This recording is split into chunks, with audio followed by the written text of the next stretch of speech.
Okay, let's look at question 1D. For times between greater than 30, rather, LT, the linear approximation to A at t equals 30, is a better model for the amount of grass clippings remaining in the bin.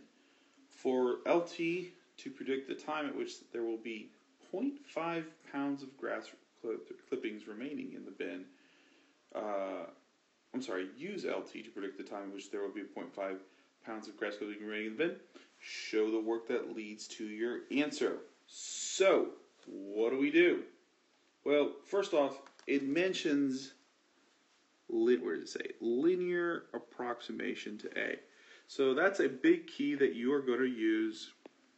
This formula here, found in section 14, page 68, for linear approximation. So we're going to use this formula to solve the problem, and I've rewritten the formula here. So all I have to do is substitute what I know. We are asked to find for values. What do we ask for? We want to figure out the time.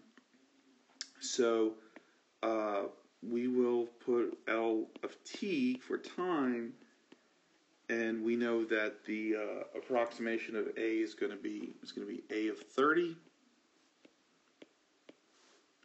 plus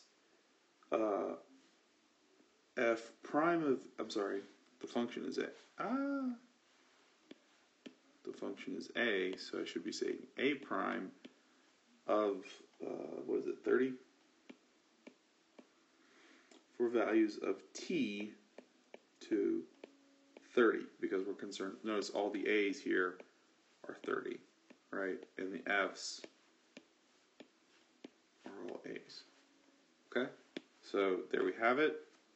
We just have to solve that. So you go to the calculator, you take the original function, which is 6.687.931. You raise that to the 30th power, and if you type that in correctly into the calculator, you will get 0.782928. Then you want to take the derivative, so you take the derivative of the same exact function.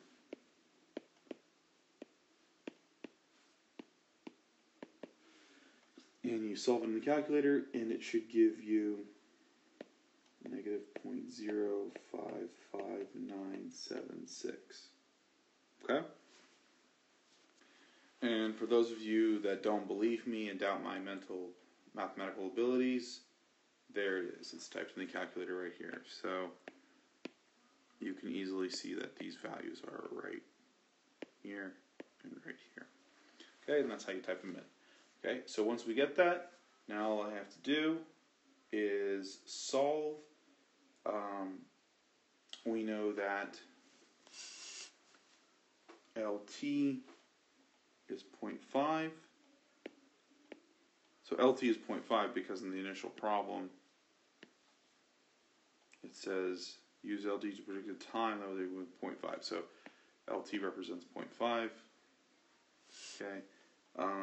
So note, I'm substituting into this equation now. We know that A of 30, this is A of 30, this is A prime of 30. Okay, so 0.5 equals A of 30, which is 0.782928, plus, and running out of space here, so I'm going to put it down here, negative, this is A prime, negative 0.055976 times t minus 30. So this is the equation we have to solve. So I'm actually going to be a little lazy here. Instead of using algebra to solve this, I'm simply going to go under Math, Numerical Solver. I'm going to type in the first part here, the second part here, and then I'm going to go and hit alpha, enter, and it gives me my answer there, 35.05. And that's it. So you can use it since it's a calculator section. Might as well just do that and get your answer. By the way, if you're using one of the default calculators, what you would do, you can still do the same thing as this. You just have to be a little tricky. You go on your equation solver, it says 0 equals, you go 0.5. The second part, you just put in parentheses. So you would just type in all of this. I'm going to write it out for you because I like you guys that much. Minus 0.0. I'm going to try to write it out, I should say. Apparently I struggle to copy. Why, AP, do you give me such ugly numbers? In any case, you write it like this. The second part, instead of, you won't have a second slot for equation 2. That's not a big deal. You just put you put minus instead of equal, and the second part is in parentheses. Essentially, what I did is I took what's on this side, and you move it to the other side by subtracting the entire amount over. And it'll still work the same way. So, hopefully that makes sense, and I'll see you all in the next video.